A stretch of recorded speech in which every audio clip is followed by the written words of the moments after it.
Hi everyone, I hope you're all doing amazing. Let me talk about fictional economy. What is a fictional economy? How does it work?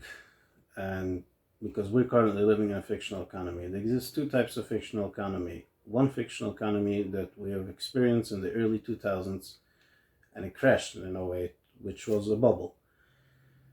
The whole real estate market went up like crazy, money were lended that didn't exist, and eventually the whole thing busted. People couldn't pay their mortgages, and banks went bankrupt, which most people above age of 30 remember, like it happened yesterday. Now, today we're living in a little different fictional economy. Yes, the money was inflated, but the main fictional economy that we're experiencing now is that it's something that happens at the moment. It's not a long-lasting thing. So when people have a lot of money, as of now, a year or two, it comes to an end. And then when the end comes, it becomes worse than it was before even the whole abundance started. Since lockdown, the government went and gave a lot of money for people. It gave unemployment, extra money for unemployment for the people who didn't have a job. And then a lot of people were able to qualify for unemployment even they did have a job if you made less than $500 a week. People got stimulus, child tax credit, and then there was another source, which a lot of people, a huge percent got, was from refinancing. The government went and lowered mortgage interest to below 3%, which is extremely low with something that happens once in a lifetime, and not even that, barely once we know in history. So people went and they refinanced the houses that they own. So let's say a person bought a house in 2015, and most places in America houses went for approximately $250, and they put on $50,000 of down payment. Now they found out, oh, I could get way cheaper interest, so let me go refinance it. Now, when you refinance, you could get just refinance as much money you own for the bank at the moment, or you could try to squeeze out the maximum that exists, the value of your house. I mean, of course, it's based on proof of income, but let's say you have no good income. So a lot of people, their value of the houses went up to like $400,000 to $500,000. So they went and they took out all that money, plus they got back the money they put down as a down payment for the house, and all the equity that they built into the house. So a whole bunch of Americans, you're talking about over 20 million people, refinanced their house in 2020, and then in 2021, when interest was very low, found themselves with a few $100,000 extra. Now, what do most people do when you give them $100,000 or $200,000? They go and they spend it out. And then what happens? They find themselves with no money. Most people will not go put away the money or make a logical investment. Now, a lot of people did go and they put the money in the stock market. And where did that end up being? Most of the money got lost. A lot of people are very smart. Oh, they're going to put in crypto because the dollar is going to lose the value. Where did that end up being? And if some people still keeping crypto, go wait a little bit and you find out exactly where your money is, which I made a different video about the whole crypto scam. But most people end up spending their money. Now, there were some people who actually tried to be a little bit more logic, and they actually bought houses. Part of why the real estate went up so high was because people bought houses for investment, meaning as their second or third house. Now, a lot of people didn't take in consideration the fact of what means having a tenant, meaning you bought a house for investment because you're thinking you can have a tenant and that tenant is going to pay your mortgage. Now, when you bought a house, let's say whatever price it wasn't the height.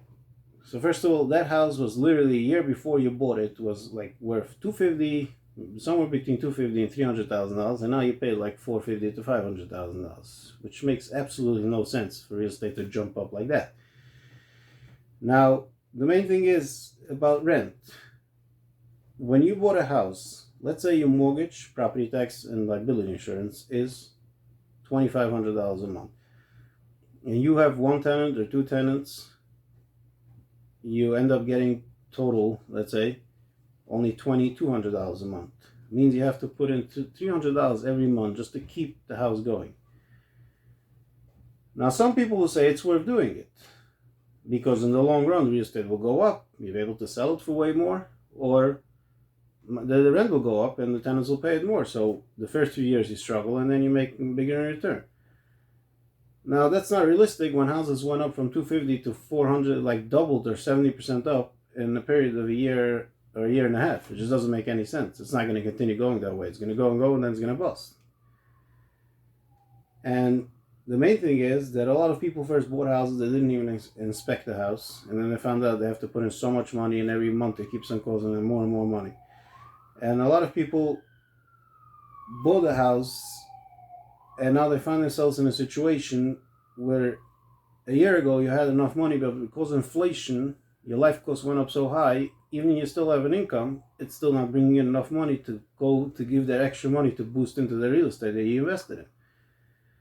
And a lot of people are getting confronted with reality now, like what you just did. You refinance your house, you got yourself a few $100,000, you went and you bought a house for investment, and then the rest of the money you went and spent it all out, so you have nothing left of that money. The only money you have is from your job and income, your income, and that money does not give you enough to invest extra. Or then if you invest extra, you don't even have money to go on vacation, you don't have any extra money, you're living literally from paycheck to paycheck. So the nature of people, the majority of people, when you give them a lot of money, they go and they spend it. The minute they see I'm in debt now and I could lose everything, they panic and they stop spending completely. So the fictional part of the economy happened that entire businesses were based on this buying of the luxury items. Even small businesses are able to invest extra to their business, expand their business like a separate division of more luxurious items and more stuff that people bought because people were spending so much, because they had it, they had the money. But all those jobs and all those expansion of businesses were completely fiction, because it's impossible to last for too long. It could barely last for 2 years, and slowly it's starting to unfold right now, and most people don't even see it coming. What happens is right now more and more people are running out of money. They have no savings. Life costs went up a lot, and this was part because the money was not also completely real, it was inflated, and a few other factors which I'm not going to go into right now. And people are starting to panic, and they stop spending because they don't want to lose their house, they don't want their whole credit go get ruined. So if it happens to a couple of people, it happens all the time. That's not a problem for the economical issue. The economical issue that it happens to 20 million people in one shot. And we're right now facing such a crisis that the whole economy will go so bad, it will become worse than it was before. Meaning worse than it was in the last 10 years. Because if you make a graph and you could draw like how a good economy works, you go like this, a little up, up, up, and a little down. There's always still down. Now, what if in the middle of the graph you see like this? You're always going to see after one like a straight line up, a shoe down. Every economical chart all over the world, it happens the same thing again and again. And we experienced this. 2020 and 2021, everything went up like that, like a straight wall. And whenever that happens, it crashes down like terrible, like it was way worse than it was before the whole abundance started completely at all, even a few years before that, like what happened in the Great Depression. The same thing. In the 1920s, the market was booming, the economy was booming, people had such a good life, and because everything was based on the stock market and the whole stock market bubble, and when the stock market went crashing, everything went so bad that people completely stopped spending, that the whole economy went crumbling down. And right now we're facing something like this happening. I hope I'm wrong. I hope it's not going to happen. But history repeats itself, and it does not seem any other way that's not going to happen.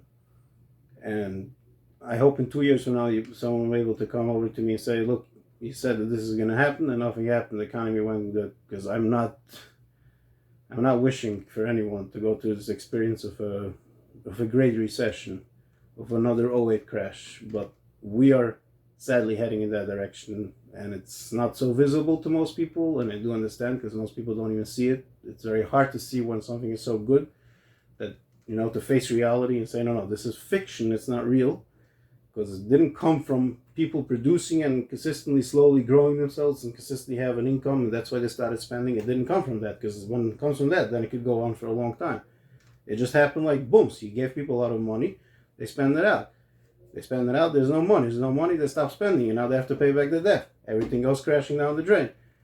People losing their jobs. Unemployment goes up like crazy. And the whole economy is down the drain. And to give an advice to everyone, save up cash.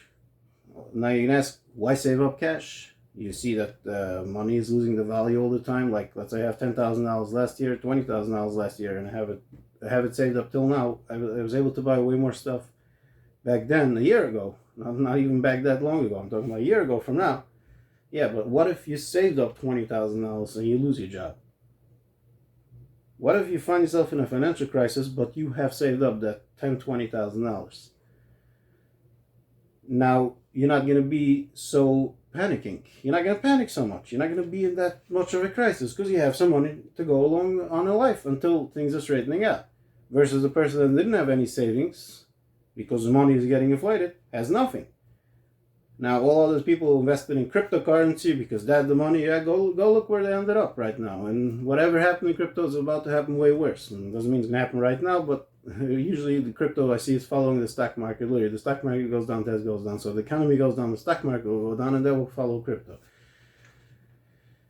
And now, the only alternative that I've found, which was proven in history so far, I'm not taking any responsibility.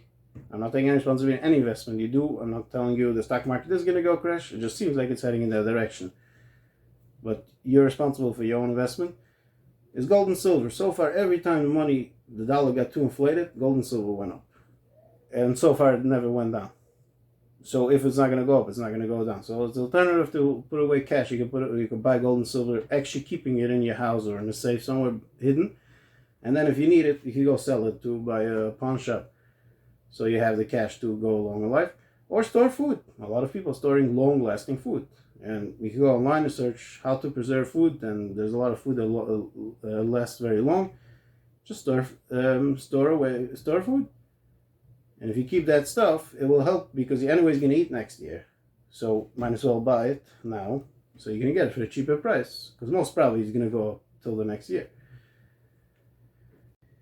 Those who save will be very grateful when everything goes down the drain.